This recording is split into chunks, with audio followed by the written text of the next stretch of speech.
Habang naglalakad si Saito sa mga pasilyo ng paaralan papunta sa klase, nasalubong niya ang isang cute na babae na tila naghihintay sa kanya. Ang babaeng nagngangalang Akane ay biglang hinayla siya sa kanyang kurbata at tinakot na sasaktan siya kung sasabihin niya kanino man ang tungkol sa kanilang relasyon.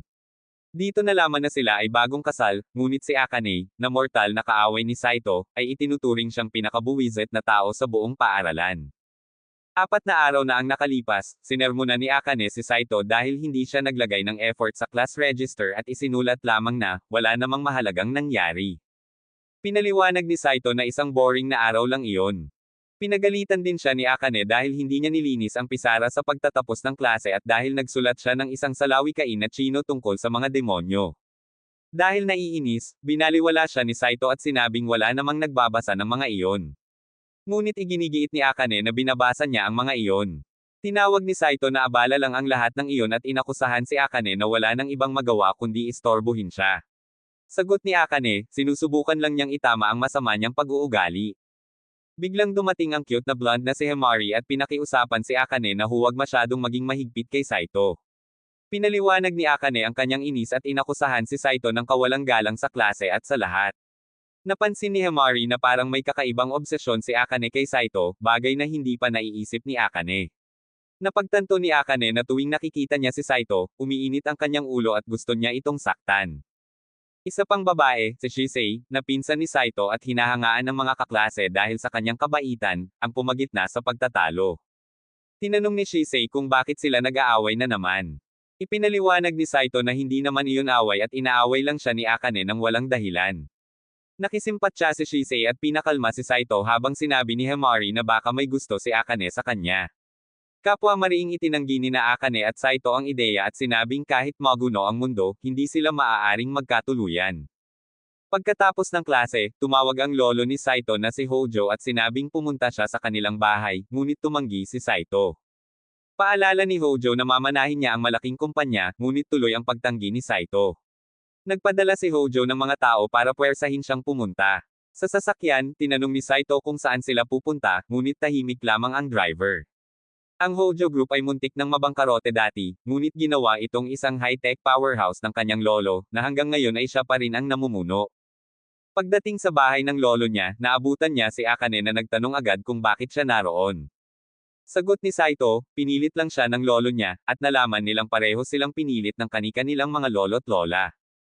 Nag-away ang dalawa dahil magkasama sila nang dumating ang kanilang mga lolo't lola sa isang malaking sasakyan, tila may plano. Sa loob, naghanda ang lolo't lola ng isang marangyang salo-salo. Tubig lang ang ininom ni Akane at sinabing nawalan siya ng gana dahil kay Saito.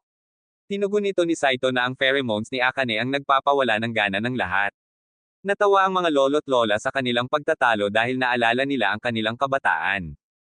Tinanong ni Saito kung bakit sila ipinatawag, at inilahad na ng mga lolo't lola ang kanilang plano, gusto nilang magpakasal ang dalawa.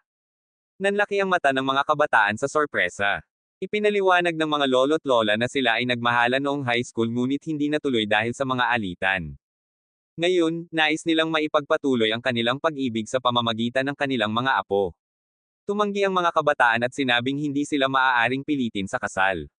Ngunit handa si Lolo Hojo, kaya dinala niya ang isang asong gala at sinabing ibibigay niya sa aso ang kumpanya at kayamanan kung tatanggi si Saito.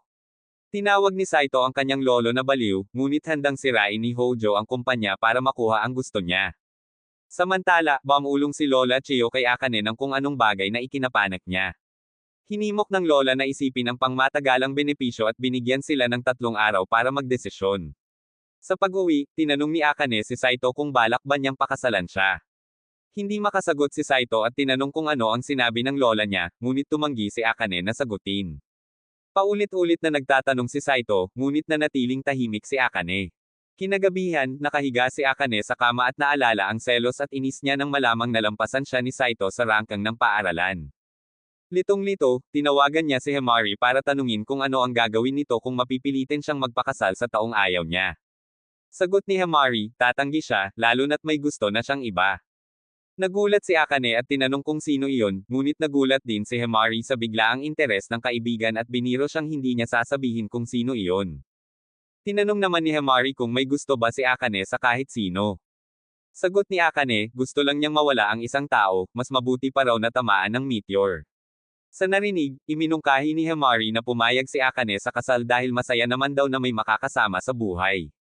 Hindi kumbinsido si Akane at sinabing hindi iyon sapat na dahilan, lalo na't nag-aalala siya sa maaaring mangyari sa kama. Pabirong sinabi ni Himari na magkaroon na lang siya ng 100 anak, ika-20 ng Setyembre ng quintuplets. Sinabi ni Akane na hindi kaya ng katawan niya iyon. Samantala, iniisip ni Saito ang nangyari at napag-isip-isip na isang malaking pagkakamali ang pakasalan si Akane. Napansin ni Shisei ang balisang ekspresyon ni Saito at tinanong kung ano ang problema. Ipinaliwanag ni Saito na kung nais niyang manahin ang Hojo Company, kailangan niyang sundin ang kagustuhan ng kanyang lolo. Hindi na ikinagulat ni Shisei ang taktika ng lolo ni Saito at tinanong kung ano ba talaga ang gusto niya. Sagot ni Saito, nais niyang manahin ang kumpanya pero gusto rin niyang mabuhay ng malaya. Umupo si Shisei sa kanyang kondongen at sinabing hindi pwedeng makuha lahat, walang ganap na malaya dahil puno ng mga batas ang mundo. Dagdag pa niya, kung mas pinapahalagahan ni Saito ang kalayaan kaysa sa kumpanya, handa siyang maging palaboy at maghalukay ng basura kasama nito. Alam ni Saito na hindi tama iyon. Siniguro ni Shisei na hindi siya hawad lang pero nangangakong susuportahan siya palagi. Kinabukasan, nakipagkita si Saito kay Akane para mag-usap at magkasundo.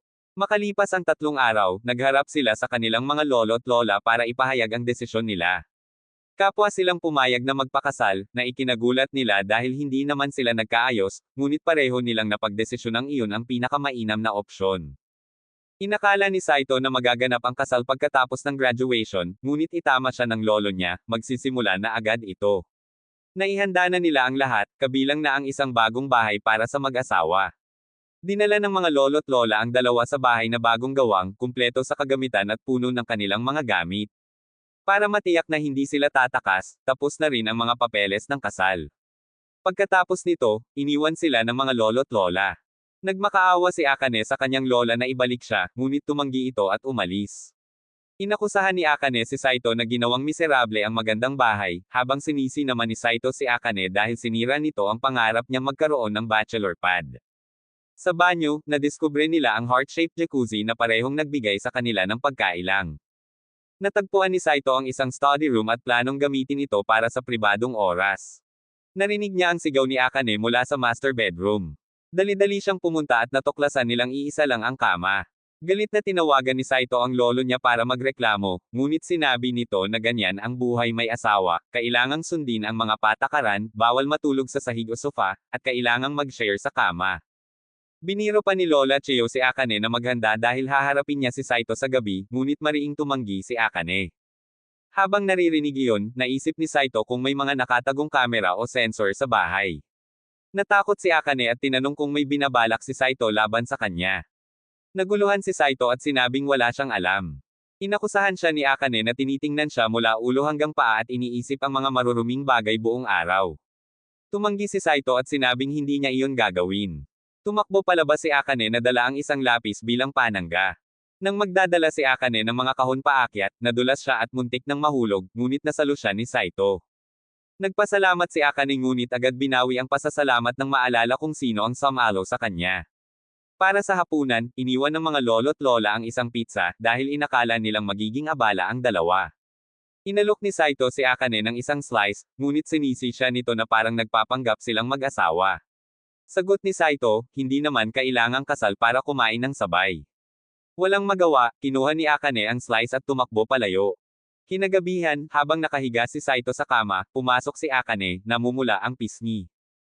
Humiga siya sa gilid ng kama at napansing maliit ito. Pinaghinalaan ni Saito na isa na naman itong plano ng kanilang mga lolo't lola. Nararamdaman niya ang init ng katawan ni Akane at naamoy ang bango nito, kaya nakaramdam siya ng pagkailang. Binalaan siya ni Akane na huwag magtangkang gumawa ng kahit ano, at inamin nitong wala pa siyang karanasan dahil hindi pa siya nagkaroon ng kasintahan. Inamin din ni Saito na wala siyang karanasan, kaya napagkasunduan nilang ligtas sila sa isa't isa. Muli niyang tinanong kung bakit pumayag si Akane sa kasal, ngunit umiwas ito sa tanong at sinabing sumusunod lang siya sa patakaran para maabot ang pangarap niya.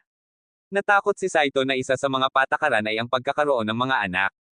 Sa gulat, aksidenteng tumama ang balakang ni Akane sa kamay ni Saito. Nagalit si Akane at nagbantang babaliin ang daliri nito, ngunit iginiit ni Saito na aksidente lang iyon. Natapos ang unang araw ng kanilang kasal sa isang hindi pagkakaintindihan. Kinabukasan sa paaralan, binalaan ni Akane si Saito na huwag ipagsabi ang tungkol sa kanilang kasal. Sumangayon si Saito ngunit natatakot si Akane na sabihin nito sa lahat na magkasama silang natutulog sa kama. Siniguro ni Saito na hindi niya iyon gagawin. Bagamat naniwala si Akane, iginiit niyang i-record ang pangako ni Saito at binalaan itong sisirain ang mundo kung lalabagan niya iyon.